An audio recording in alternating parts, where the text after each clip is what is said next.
Guys, ayan yung aking ulam ngayon. Mamayang hanggabi pa ito guys kasi may ulam kami paksiw. Pero ito, limpo. Binabad ko sa bawang, suka, nilagyan ko ng asin, sa bitchin. Ayan, ipreprito natin yan guys. Wala tayong ihawan, kaya ganyan na lang. Ayan guys, oh, yung aking gulay, repolyo. Ang liit lang yan guys, pero mahal kasi. Tsaka ito, pag nagmura naman yung repolyo yan guys. Malaki din yan, kaso mahal. Ayan na yung halo niya guys, gisa lang talaga yan oh. Iprito natin yan guys. Ito na guys. Ayan. Kaya talsik lang guys.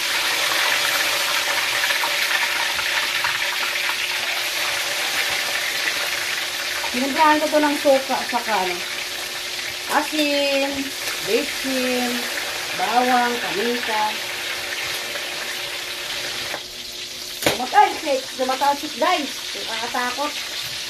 May taba, ano kasi ito, mataba eh. Ayan. Limpo.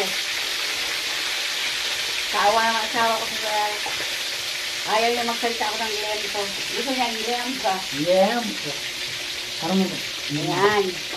Tanggalin na natin yan guys para mawag naman masyadong tostado, matigas. Meron ko yan sa suka. Lagyan natin ulit yan guys. Kailangan na natin yung apoy.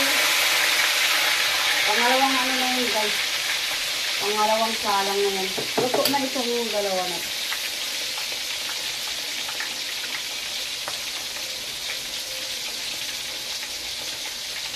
Yan. Lagyan natin ng pangalawang salang. Niritong lempo. Ayan guys. Saka ito. Luto na yan guys oh. Yan. Yan. Tanggalin na natin guys. Pag ganitong oras kasi guys, dating na ni Bunso. Yung panganay ko tulog pa. Yan oh. Tanggalin natin. Kasi magluluto pa tayo ng gulay. Ayan. Oh, tapos na guys, oh. Luto na guys ang aking lempo. Sibuyas, bawang lang yan. Gusto ng mga anak ko yung ganyan, walang halo. Kasi mayroon ng karne. Ang liit ng kamatis ko. Ang init ng loob ng bahay ko guys pag nagluto. Tulog natin guys. Tapos, kunting betsen. Yan. Asin. Diba? Lagyan natin ng paminta powder yan guys. Kahit gilis ng gulay yan, kailangan mayroong paminta yan. Yan, dalawa lang. Kasi ayaw ng asawa ko maanghang daw. Ayan. Maluluto na yan guys oh. Repolyo na ginisa lang sa kamatis, sibuyas, bawang. Ayan lang siya guys. Okay na yan sa amin. Mas gusto ng mga anak ko yung ganyan. Ginisa lang. Yan. Tapos na tayo magluto guys. Ayan, nakaluto na ko guys. Luto na yung ulam ng tatlo. Ayan oh. Tsaka yan. Pinirito ko yan. Tsaka gisa lang ito. Mayroon akong paksiw doon guys. Paksiw na isda sa akin. Sa kanilang tatlo ito ulam. Yan. Ayan guys, araw ng Martes ngayon guys. Ayan yung ulam namin oh. Anong tawag sa isda na to? Ayan, ipapaksiw ko yan guys. Tapos ito torta ko yan. Meron pa naman ako doong limpo kahapon. Ayan. Ang aming ulam ngayong tanghali. Guys, na-prepare ko na yung aking lutuin. Ayan, binating itlog. Ilagay natin dito sa tortang talong.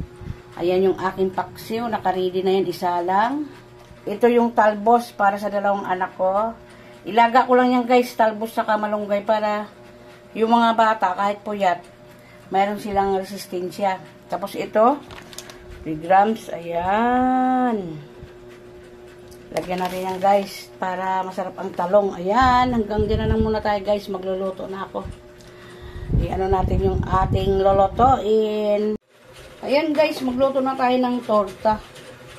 Yan, nilagay ko na dito lahat guys sa itlog. Tapos lagyan ko dito. Yan. Para mag-iba naman guys yung torta ko. Ayan. Sausaw natin ito.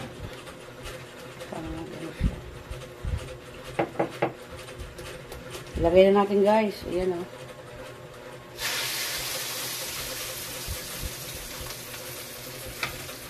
Request na naman ito ng mga anak natin guys. Maya pag umuwi si ate, ito na lang yung kakainin lang din niya. Sa akin, paksiw na naman guys. Pero ibang ano naman ang paksiw. Hindi naman pwede guys oh.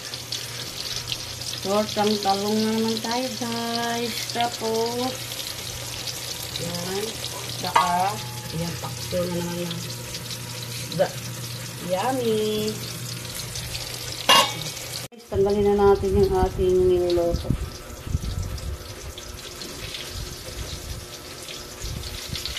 Balik rin natin ulit guys. Para, ano siya. Mahilig ako dyan sa mga isda.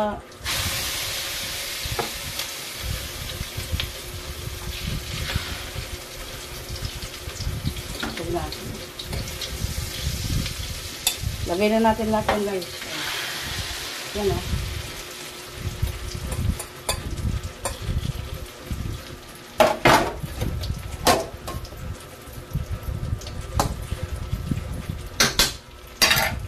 Ito paksiw ko, luto na rin ito. Kumukulo na. Na guys. Diba? Bilis lang. Bagong pasukan.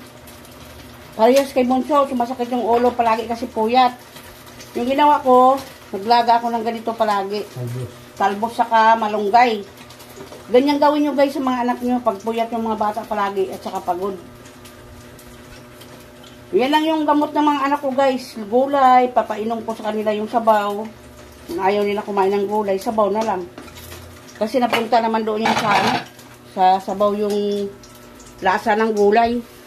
Yan na guys, naluto ko na yung talbos. Tapos ito torta, paksiw. Saka ito guys, sabaw yan ng dalawang anak ko. Ayan o. Tig-isa sila yan guys. Oh, ayan. Para sa mga bata guys. Ganyan gawin nyo guys. Yung ilaga nyo yung malunggay sa katalbos, tapos yung sabaw, painom nyo sa anak nyo. Ganyan ginagawa ko sa mga anak ko. Kasi, palagi silang puyat. Maraming mga assignment, maraming mga project, kaya ayan. Guys, may natira kong tokwa. Nihalo ko na dyan sa adobo ko. Dapat yung atay lang saka manok. Nilagyan ko ng tokwa pa yan guys. Ayan. Ang aking ulam ngayong gabi guys. Ayan guys, luto na yung aking adobo. With tukwa, atay, tsaka manok. Ayan siya guys. Yummy ulam. Ayan guys, walang pasok ngayon. Nagpaluto na naman si ate nito. At saka partner nito ay pork chop. Saka yun o, paksiw. Paksiw na maliliit na isda yan guys sa amin. Ayan. Na, ano yan, kamyas. Paksiw sa kamyas yan guys. Ayan. Unang luto guys kay ate yan. Breadcrumbs nilalagay ko dyan. Kay Bunso naman harina lang. Ayaw ni Bunso ng ganyan. Kasi may ano to eh, may itlog na ano, white egg. Yan. Iba-iba din silang dalawa guys. Ayan guys, tanggalin ko na yung luto dito. Ito yung kay ate. Unang batch yung pagluluto ko sa ano ni ate. Lagyan natin dito sa plato. Ay, nako. Yan. Yan, kalalagay ko lang yung isa. Yan. Sabingit na guys. Kung ano ko, aray ko. Pasok tayo. Ito, pwede na to guys. Yan guys, binaliktad ko na yung sakay Bunso. Pero hindi naman ito maubos ni Bunso sa kani ate. Kasama si Papa dyan. Ayan. Ayan yung mga ulam nila guys. Saka nag-ano ako ng patatas. Naprito ako ng patatas. Yan ang request ng panganay ko. Tapos na ako magluto. Ayan yung pork chop ng mga anak ko. Saka sa asawa ko. Yan. Itong isa na to, oh, si ate. Binanata na ni ate yan guys, oh. Hindi na kapag-antay si ate. Basta paborito talaga ni ate yan. Tsaka ito, yan. Siya nag-request yan eh. Yan. Sa amin naman to guys, oh. Paksiw sa kamyas. Masarap yan guys, paksiw sa kamyas.